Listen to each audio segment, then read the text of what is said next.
First, after going down 0-2 to the Knicks with Game 2 ending in heartbreaking fashion, the Philadelphia 76ers found themselves with their back against the wall in a must-win game. The pressure was on, but luckily they, and in particular Joel Embiid, responded. The Sixers would win Game 3 in a display of offensive dominance, scoring 125 points, this being a breath of fresh air after two rough offensive showings in Madison Square Garden. This dominance was sparked by Embiid dropping 50 points after looking hobbled in the first two games. This was a playoff career high for Embiid by 10 points, as well as a career high in playoff threes with 5 makes and 7 tries. This also marked the first time anyone would score 50 on the Knicks in the playoffs in just over 30 years. Michael Jordan gave them 54 in the 1993 playoffs. Now, is that streak purely because the Knicks failed to make the playoffs for many of those 30 seasons? Yeah. And then, in a game where the Lakers had a dream of a start, dominating the first quarter and heading into the half with the lead, it just felt inevitable that Denver's dominance would show itself when it needed to, as it did in Game 1, and especially as it did in Game 2, and, well, as it eventually did here. Despite AD's insane effort, once again D'Lo was a no-show, LeBron was a no-show in the third quarter, and Denver was just simply better. So much better that their superstar could more or less take this game off, as Jokic finished 4th in shot attempts, and it was Denver's role players who ended up getting the job done in LA. Hello everybody, welcome to Awesome Rusty Bucket. Subscribe to the channel if you have not already and drop a like on this video. It only takes 1 second and it makes a massive difference in how this video performs in the YouTube algorithm. So, 2 things to make note of. I'll make a point to talk about the one you can see immediately first. My face is all kinds of fucked up, isn't it? You should see the other guy. The other guy being the pavement in the garage of my apartment building, because I just completely ate shit driving an electric scooter. So that's why I look like this. Sorry. Other thing to talk about. As you may or may not have noticed, the editing and presentation of this one is different. Don't expect like the next video or the next couple of videos to be like this. I just felt like experimenting. And I do want to aim to build it towards something more like this, but more or less I really just want to test this out, and I want to know what you guys think of this format, so please let me know in the comments below. I just want to also mention a couple people have like been annoyed by me just like not covering certain games. It's hard for me to watch 2 games at once, so I can't do that. I'd rather cover 1 game well than 2 games half-assed. As far as, you know, watching it the next day, I just don't have enough time. So, yeah, I'm not going to talk about the Magic Cavs game in this one. It's also been extremely boring so far because every game's been a blowout. But hey, Orlando, you did get a win in the playoffs, so congratulations. All right, let's get into these recaps, starting with LA versus Denver. The Lakers started this game red hot with an 8-0 dunk-fueled run, and for the most part, they would not take the foot off of the gas for the entire first quarter. LA was hounding the passing lanes, forcing uncharacteristic turnovers from Denver.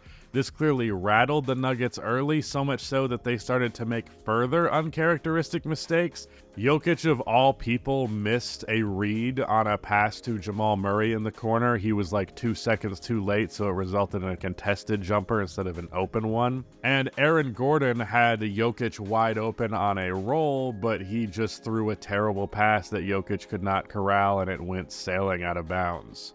But after a few minutes of bewilderment, Denver regained their level head and ended the quarter strong with a wild and one from Jokic on the smaller Gabe Vincent, as well as a Peyton Watson weak side block on Austin Reeves. LA would get the last laugh for quarter 1 though, as AD would get revenge for Austin, putting Watson on a poster. Leading 10 going into the second, LA was feeling good. Both teams opened small with their star big sitting on the bench. Aaron Gordon and LeBron James were playing center. Denver's minutes without Jokic are crucial, and I feel like they kind of played it a little bit dumb here. It took a handful of possessions before they actually involved Aaron Gordon in any of this action when he was the clear second best offensive player on the floor. The moment that they finally do involve him, and what do you know, it works. Perhaps they were afraid of bringing LeBron into the play, but I don't feel like he was a big enough defensive threat. LeBron's not that intimidating defensively anymore, so it was confusing to me. Denver was fighting back, but LA was holding off their impending doom. LeBron threw a lob to Anthony Davis, but Aaron Gordon would close the half with a tip-in to make it just a 4-point deficit. The third quarter is where things blew wide open. The Lakers started 0 for 5. KCP got a really nice rip on Anthony Davis, who was spinning off of Jokic. Aaron Gordon started getting multiple nice finishes off. Jamal Murray started making some bullshit shots, and just like that, Denver was up 10. And it seemed LA had a little in the tank to mount anything resembling a comeback. Anthony Davis continued to try and push the Lakers to victory, but his teammates just weren't coming through. And at this point, Denver honestly started to get a bit disrespectful. Jokic started doing some wild Jokic shit, and entering the fourth quarter with an 8-point lead, it seems like Jokic just looked at Michael Porter Jr. and said, "All right, dude, you got this one." The 6'10" J.R. Smith scored 10 points in the fourth, with each shot getting progressively more ridiculous as you go along. Michael and Gordon would combine for 49 points, and Denver goes up 3-0, and LA gets ready for Game 4, knowing that they have no shot in this series, all while being cascaded in Fire Darvin chants. All right, my key takeaways for the Los Angeles Lakers. First things first, Anthony Davis was an absolute monster in this game, as he has been throughout this entire series. He finished with 33 and 15 on just over 60% shooting, ton of straight-up drives. I think he hit a mid-range or two, a lot of floaters in the lane. Pretty typical AD way of attack. I do think there was a little bit more self-creation from him than his standard shot diet. But he really felt like he was the only one who was alive throughout the entirety of this game. And that's normally an area where AD can struggle, is just actually falling out of relevance for just certain stretches. But he made his presence felt the whole way through. He's been dominant the whole series. I wish that wasn't in vain. And speaking of dominant, the opposite of that is D'Angelo Russell. Man, I thought that he was going to beat these playoff, the playoff faller allegations. It seemed like he was going to beat them after Game 2 because he was red hot in that one. He hit 7 3-pointers, but then in this game, goes 0 for 7 from the field. So we're right back to square one with him, aren't we? Why is Spencer Dinwiddie in this fucking rotation? Darvin Ham, are you trying to get in trouble for literal malpractice? Because it's actually baffling to me, especially that this is the game that he played the most minutes. After his first 2 games, he was abysmal in those minutes and very clearly needed to be cut from the rotation. Now, I understand that their bench is a little thin and they don't have the best options in the world, but when I tell you that any other player would have been a better option, I am not kidding. Whether it's Jackson Hayes, Jared Vanderbilt, I believe, is hurt, but even fucking Max Christie, better option than Spencer Dinwiddie. He actually did have a decent plus-minus in this one just because he ran with the starters in the first half. He played 10 first-half minutes, which was where most of his minutes came from when the Lakers were up decently. So he just happened to coast along, and it's yeah, the Lakers did good in the Spencer Dinwiddie minutes, but they could have done even better if they had a competent NBA player in their rotation. LeBron disappeared at the worst possible time. You knew that Denver was going to come swinging going into the third quarter, and the only way that you were going to survive that is if both of your superstar players were hitting, and unfortunately, only Anthony Davis was. LeBron had 4 points in that third. He got back on the horse going into the fourth. He played better. I think he had 8 or 9 points in the fourth quarter, maybe even 10. But at that point, it was too little too late, and when the momentum of the game was actually shifting, LeBron was unfortunately a no-show. LA in general, their offensive approach, they dominated far more in the paint in this one than they did from outside as they did in Game 2. And really, that's the reason why they were not able to hold off the impending avalanche of Nuggets offense like they were last time. because at least the shots they were hitting in game 2 counted for an extra point because they were higher volume from outside. Not the case in this one, and it was Denver's game halfway through the third. Austin Reeves was really awesome in this one. He had 22 points as well as 4 steals. He also got completely screwed out of getting an and one on Christian Brown that was like the textbook definition of continuation, but they called the foul before the shot. Yeah, not much else to say about LA. I agree with the fans. Darvin Ham should be fired. And if I was a betting man, I would say that this upcoming game in LA is going to be his last. For Denver, this was a really sloppy start for them. Low-key, I feel like this team plays down to their competition, and they just get away with it because their fourth quarter execution is always so consistently excellent. Like, even that last game against LA, in spite of the fact that, of course, LA did have a hot shooting night, it also felt like Denver could have put the foot on the gas a little bit earlier. But they kind of like playing with their food, and, you know, other teams get punished for that, but they just don't. And it's like you can't really criticize them for it because they always end up on top. You know, it doesn't matter how they fall, they always land on their feet. Nikola Jokic in this one, I want to highlight this aspect of him as a player because I feel like it's something that a lot of people misunderstand. In this game, really passive. Didn't shoot the ball that much. He was 4th in shot attempts for his team. Fed Michael, fed Aaron Gordon, fed Jamal. Wasn't really looking to score that much. He still got a healthy 20 points. And guess what? Nikola Jokic couldn't be happier with the result of this game because his team won and he didn't even have to try that fucking hard. That's the ideal game for Nikola Jokic, and that's where people get confused because they read things like that, like his lack of caring about his numbers, his lack of caring about MVPs, his lack of participation in the social media game or the media game in general, and they read that as he doesn't like basketball. But if anything, I think Jokic purely likes basketball to an insane degree, more so than most NBA players, and he just hates the game outside of the game. It's just not really his forte. That's the part of the game he doesn't like. But in this game, very happy whole way through, glad to get a win because Jokic cares about winning, cares about his teammates playing well, and then he wants to go home and hang out with his horses. I don't think that means he doesn't like basketball. That's quite the opposite. Holy shit, Aaron Gordon was good in this game, and I feel like Aaron has at least like 2 or 3 of these. I had like 2 or 3 of these in the playoff run last year. It's due for like one every other series or so. 29 points, 15 rebounds, 5 of which were offensive. Doing this on 12 of 18 shooting. Dominant in the paint the entire game. He abused literally any mismatch that he got. And then, as I mentioned, fourth quarter, Michael Porter Jr. comes alive, hits a bunch of difficult shots, and it was really demoralizing for LA at that point that just like, even when they were playing good defense, it wasn't mattering. Jamal Murray was inefficient in this game. He went 8 for 21. But honestly, I think that and Jokic's low volume illustrates exactly why Denver is so scary, because they were able to have the best of their offense and the majority of their offense come from their 3rd and 4th options, okay? They don't even need their 2 guys to cook to beat what I think is a pretty competent LA Lakers team.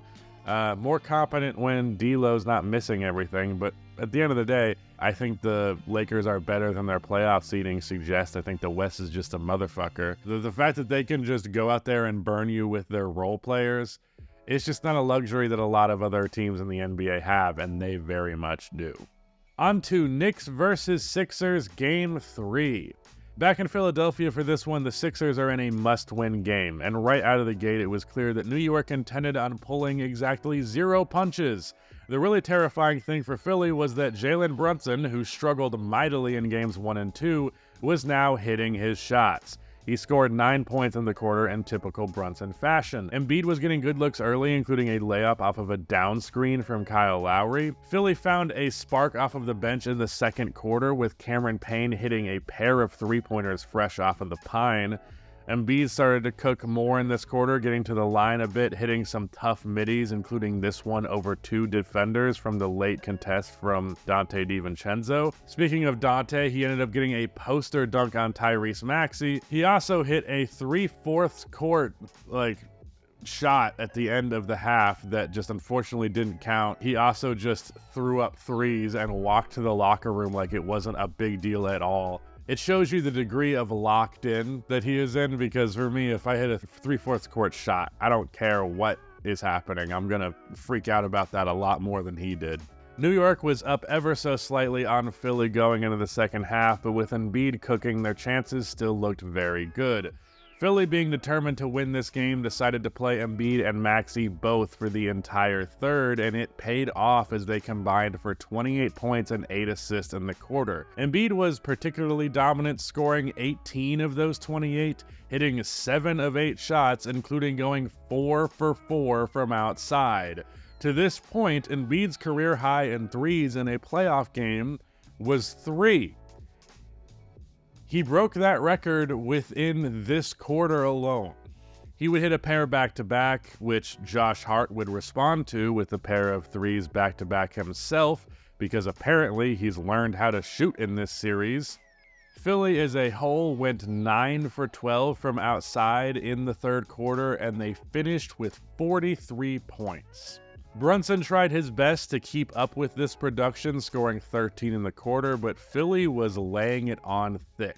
New York trailed 13 going into the fourth, and the fourth, unfortunately, was extremely boring. It was really just both teams' stars shooting a bunch of free throws. Brunson got 9 free throw attempts. Joel Embiid got freaking 13. There were some key Brunson turnovers late as well, but essentially they just matched each other's production, which means that Philly won Game 3 with a chance to tie the series in Game 4 in Philadelphia. All right, my key takeaways for the New York Knicks. Holy shit, Isaiah Hartenstein's floater is really good. He has some of the best touch in the entire NBA. He scored 14 points, and I feel like almost all of them were on floaters. And in general, his involvement in this offense was just much higher in this game than I've seen from him in recent games, and more high than you definitely would expect them to go to in a playoff setting. Brunson finally got his shots to start landing in this one. He was getting to his spots a lot easier. He was way more comfortable out there, just not really feeling as much physicality as he did in the first 2 games. And that was not because they tried to dial it back. I think he was just better at dealing with it and getting the separation that he needed, adjusting to that physicality. It probably took him a second. Tim Legler was talking about this with JJ Redick about how specifically physicality against ball handlers and guards has been so high in this postseason thus far, and the refs are sucking in them whistles. They are not saying shit. So that has definitely given Brunson some trouble, but he got to the free throw line plenty in this one, and he scored, I think, 39 points.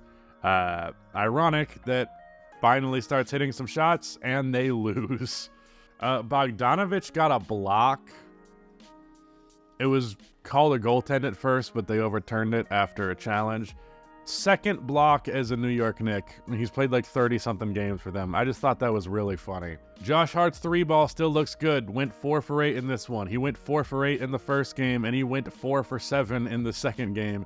So as a whole, he's taking 7.5, 8 threes a game. He's shooting over 50% on them. Josh Hart could not shoot in the regular season. Couldn't shoot in the postseason for the Knicks last year either. He's just not been a strong shooter at any point in his career, really. And yet here he is, and he can't fucking miss. Cannot tell you. Obviously, I'm not expecting him to shoot 50% from 3 for the entire postseason, but if he's a legitimate, strong outside shooter, that dramatically increases New York's chances. Just having all those guys who can space the floor, multiple guys who can attack off of the catch, generating good looks pretty consistently because everybody can do a little bit of everything. And that includes shooting for Josh Hart, which was previously something that was more or less a weakness for him. Mitchell Robinson drew a charge on Embiid. Wanted to highlight that. Doesn't really fit into the scheme of anything, but there you go. I honestly don't have much criticism for the New York Knicks in this one. I really just feel like Joel Embiid went the fuck off, and there wasn't much that they could do about it. I mean, they were letting him shoot threes, and he just happened to hit them, and I think, you know, you live with that result. You know, as I mentioned, Embiid's never hit more than 3 threes in a playoff series, so this one was quite literally in a playoff game. This was quite literally a significant anomaly. I think the defense did what it was supposed to do for the most part, and you're just kind of going to have to live with that result. On the Sixers side of things, what can I even say about this Embiid performance? I mean, 50 freaking points. Now, if you're going to be a hater about it, he did have 19 free throws in this one, but, I mean, they fouled him. Like, on all of them, they fouled him. I don't think there was a bullshit call in the entire bunch. Finished with 5 threes. He took 7 as a whole. Over the first 3 games, he's been taking 8 threes a game, which is bananas. Shot sub 30% in the first 2 games, but he ended up shooting very well in this one. Lowry had a lot of subtle impact in this one. He's been doing a lot of off-ball screening, one of them being the play I mentioned towards the start where like he set one in the corner for Embiid who dived inside for a layup. He also had some great footwork on an inbound play that ended up getting him a layup off of a maxi pass under the basket. Just a lot of like veteran little things type things, which is really all he can do at this point because he doesn't really have the scoring dominance that he used to. Not that he was ever a dominant scorer, but like more so than he is now. Either way, Kyle Lowry, very strong impact in this one. Kelly Oubre was really good in this one. He had a really strong 5-point swing in the first quarter.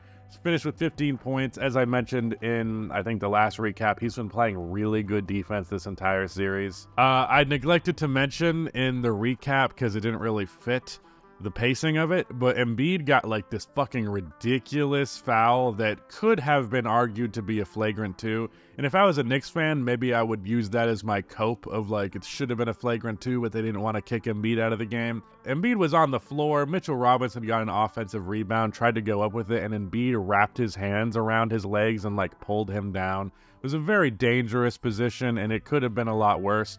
I'm not going to assign too much malice to Embiid on that one because I think it was truly like just a, you know, quick reflex, like out of anger because he was upset with what happened on the play thing. I imagine, I haven't looked into any reports, but I imagine he apologized to some degree because he's the type of guy who would do that more or less. But yeah, that play did stand out quite a bit.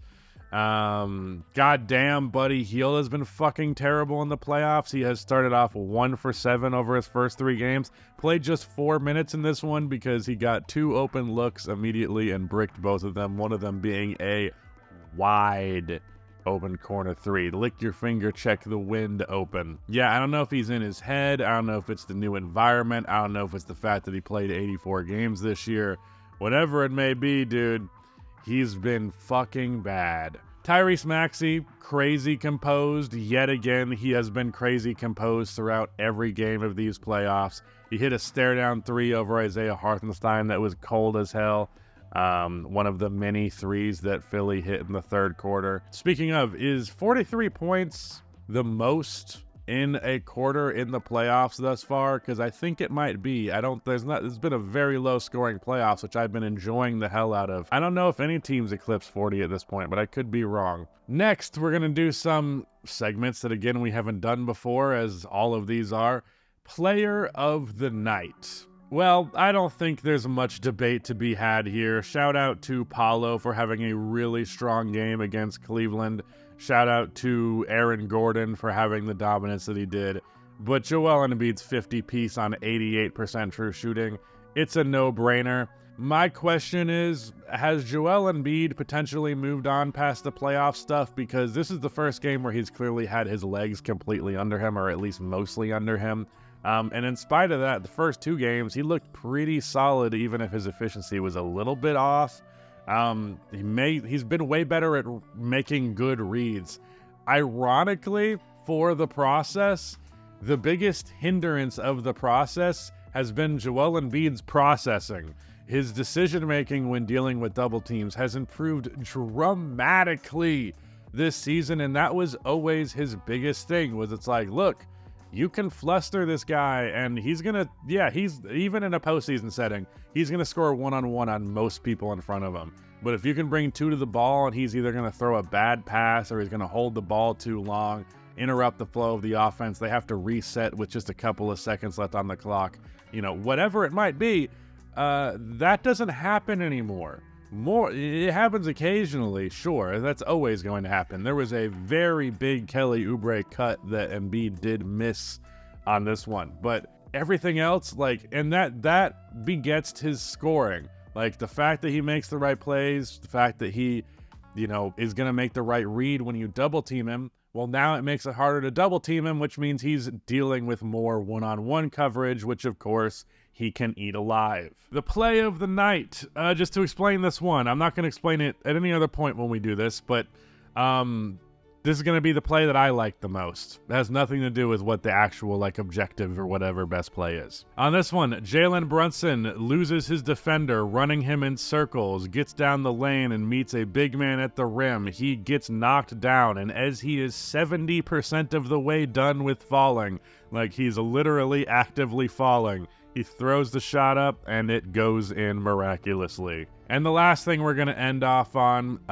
assuming that I have something funny enough every time, I like to write little jokes in my notepad every once in a while. We're going to end each video with a note of the night.